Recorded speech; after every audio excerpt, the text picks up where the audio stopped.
Welcome to our channel. நம்ம சேனலில் cylinder விநியோகம், அரசு தரப்பில் ஆசிரியர்களுக்கு வெளியின்ற அறிவிப்புகள், உத்தரவுகள், டிஆர்பி தரப்பில் வெளியின்ற உத்தரவுகள், அதேபோல் பொதுவாக பயன்பெறும் வகையில் தினந்தோறும் தகவல்களை தொடர்ந்து கொடுத்துட்ருக்கோம். அதன் அடிப்படையில் இன்றைய தினம் சிலிண்டர் தட்டுப்பாடு, மின்சார அடுப்புகளுக்கு சிறப்பு சலுகை பற்றி முக்கிய தகவல்கள். தற்போது நிலவி வரும் சிலிண்டர் தட்டுப்பாடு காரணமாக மின்சார அடுப்பு பயன்படுத்தக்கூடிய எண்ணிக்கை அதிகரித்து வருகிறது.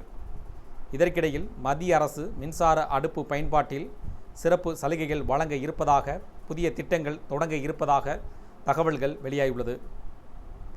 மேற்காசியாவில் நிலவும் போர் பதற்றம் காரணமாக இந்தியாவில் சமையல் எரிவாயு எனப்படும் எல்பிஜி இறக்குமதி பாதிக்கப்பட்டுள்ளது. இதனால் வெளிநாடுகளிலிருந்து இறக்குமதி செய்யப்படும் சமையல் எரிவாயுவை சார்ந்திருப்பதை குறைத்து மின்சார அடுப்புகளின் பயன்பாட்டை அதிகரிக்க ஒன்றிய அரசு திட்டமிட்டு வருகிறது. இந்தியாவில் ஆண்டிற்கு சுமார் 3.30 கோடி டன் எல்பிஜி தேவை உள்ளது. இதில் சுமார் 65% வெளிநாடுகளில் இருந்து இறக்குமதி செய்யப்படுகிறது. அதிலும் சுமார் 90% எல்பிஜி மேற்காசிய நாடுகளில் இருந்தே பெறப்படுகிறது. இதனால் அப்பகுதியில் ஏற்படும் போர் மற்றும் அரசியல் பதற்றங்கள் இந்தியாவின் சமையல் எரிவாயு விநியோகத்திற்கும் தாக்கத்தையும் ஏற்படுத்துகிறது. சில மாதங்களுக்கு முன்பு சமையல் எரிவாயு தட்டுப்பாடு ஏற்பட்ட போது சிலிண்டர் விநியோகத்தில் கட்டுப்பாடுகள் விதிக்கப்பட்டதால் பொதுமக்கள் சிரமத்தை எதிர்கொண்டனர். இதையடுத்து மாற்று சமையல் முறைக்கான தேவையும் அதிகரித்துள்ளது. இந்த நிலையில் மின்சார அடுப்புகளின் பயன்பாட்டை ஊக்குவிக்க ஒன்றிய அரசு பல்வேறு நடவடிக்கைகளை பரிசீலித்து வருகிறது. மின்சார அடுப்பில் சமையல் செய்வதற்கான செலவு எரிவாயு, விறகு அடுப்பு அல்லது பிற சமையல் முறைகளுடன் ஒப்பிடும்போது 1/3 மட்டுமே இருப்பது குறிப்பிடத்தக்கது.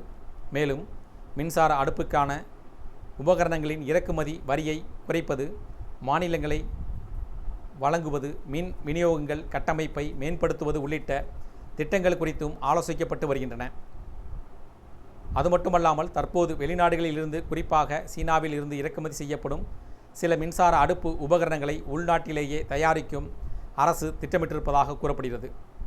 மின்சார அடுப்புகளுக்கு விதிக்கப்படும் ஜிஎஸ்டி வரியை 18%இலிருந்து 5% குறைக்க வேண்டும் என்ற கோரிக்கையும் எழுந்துள்ளது.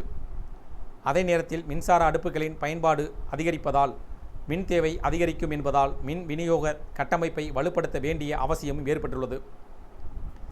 தற்போது ஆண்டிற்கு சுமார் 1 கோடி மின்சார அடுப்புகள் தயாரிக்கப்படும் நிலையில் எதிர்கால தேவையை கருத்தில் கொண்டு உற்பத்தியை 2 கோடியாக உயர்த்த உற்பத்தியாளர்கள் இலக்கு நிர்ணயித்துள்ளனர் என்றும் குறிப்பிடப்பட்டுள்ளது.